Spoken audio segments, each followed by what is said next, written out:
Sir আপনি কি জানেন যে আমাদের এখানে একটা পরীক্ষা আছে, এই পরীক্ষাটা করালে ডায়াবেটিস হওয়ারও 12 বছর আগে আমরা বুঝতে পারবো তার ডায়াবেটিস হবে কিনা, বা এটা জানেন? পরীক্ষাটার নাম বলতে পারবেন স্যার সংক্ষেপে? হো হ্যাঁ হো হ্যাঁ, সবাই বলেন হোমা, বলেন হোমা, আই আর, আইতে ইনসুলিন, আর এ resistance, HOMA I R insulin resistance.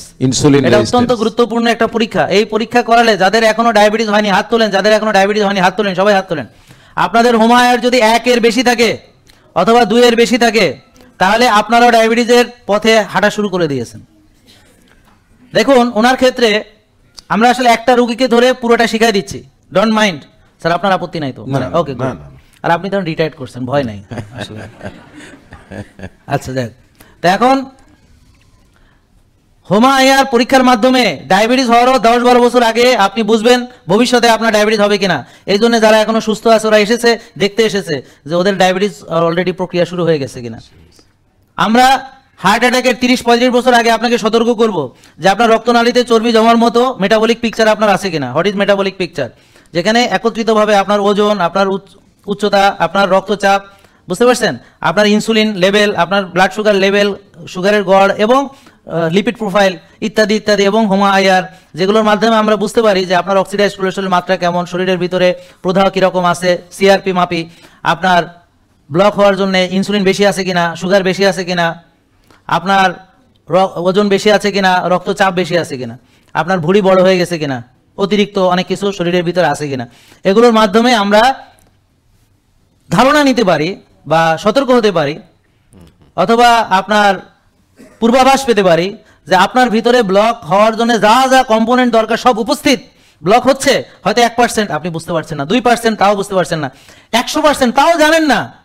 যখন অ্যাটাক হলো ডাক্তার পরবর্তীতে এনজিওগ্রাম করে বললেন এটাতে 100, এটাতে 95, এটাতে 90 আর এটাতে 98, এবং আপনি ততদিন পর্যন্ত ভাবতেন আপনার কোনো রোগ বলেন নাই, আপনি ভাবতেন আপনি সুস্থ।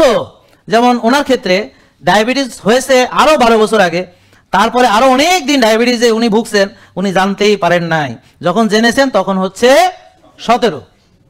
তাহলে 17 একদিনে হয়নি, 7 থেকে পরে 8 হয়েছে, উনি জানতে পারেননি তখনও, আস্তে আস্তে 9 হয়েছে, তাও উনি জানতে পারেননি, এভাবে 10 হয়েছে, এভাবে যখন উনি জানছেন যে ওনার ডায়াবেটিস, ততদিনে ওনার ডায়াবেটিস 17।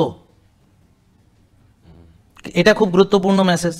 তাহলে আপনারা এখান থেকে শিখলেন, সবাইকে বলবেন যে আপনারা ডায়াবেটিস হওয়ার আগেই আপনারা সতর্ক হন, আপনারা হোমা আই আর পরীক্ষা করান, মেটাবলিক পিকচার করান, আপনারা হার্ট অ্যাটাকের আগে সতর্ক হন, আপনার মেটাবলিক পিকচার করান, আপনি হোমা আই আর করান। যদি এই রিপোর্টগুলো আপনার ভালো থাকে, তার সঙ্গে ঘুম ভালো, ব্যায়াম ভালো, মানসিক প্রশান্তি ভালো, সুস্থ খাবার গ্রহণ করছেন, পরিমিত খাচ্ছেন, নিজেকে সময় দিচ্ছেন, নিজের যত্ন নিচ্ছেন এবং রিপোর্টগুলো ভালো আছে, তাহলে আপনার চলাফেরা এবং রিপোর্ট, খাওয়া দাওয়া এবং রিপোর্ট সব কিছু যখন ভালো থাকবে, ইনশাআল্লাহ আপনি যতদিন বাঁচেন সুস্থভাবে থাকবেন, অন্তত হার্ট অ্যাটাক হতে পারবে না, ডায়াবেটিস হতে পারবে না, ফ্যাটি লিভার হতে পারবে না, কারণ এগুলো রোগ না, এগুলো হচ্ছে আমার চলাফেরার কারণে, ভুলের কারণে লিভারে চর্বি জমে গেছে, রক্তনালীতে চর্বি জমে গেছে, কোষের ভিতর চর্বি জমে গেছে, প্রদাহ বেড়ে গেছে, ডিটক্সিফিকেশন করিনি, শরীরের যত্ন নেয়নি, বুঝেছেন আপনারা? এগুলো ওষুধ দিয়ে ভালো হবে না, এগুলো লাইফস্টাইল দিয়ে আমার তৈরি করেছি। যেমন ওনার ক্ষেত্রে 20 বছর পরেও কেন ভালো হয়নি, কারণ উনি ওষুধ নির্ভর চিকিৎসা করেছেন। কিন্তু এটা না করে উনি যদি ভাত রুটি ফল দুধ সময়কে স্থগিত রেখে, রোজা রেখে, ব্যায়াম করে, ভালো ঘুমিয়ে, মানসিক প্রশান্তির চর্চা করে, খালি পায়ে ঘাসে হেঁটে, রোদে গিয়ে, এবং আমরা ডিটক্স করি বডিকে, কফি এনামা, গ্রিন জুস, বিটকা ভাত, চাল কুমড়া জুস ইত্যাদি ইত্যাদি, এভাবে যদি উনি নিজের প্রতি সচেতন হন, ইনশাল্লাহ আগামী মাসে দেখবেন ওনার ডায়াবেটিস নাই।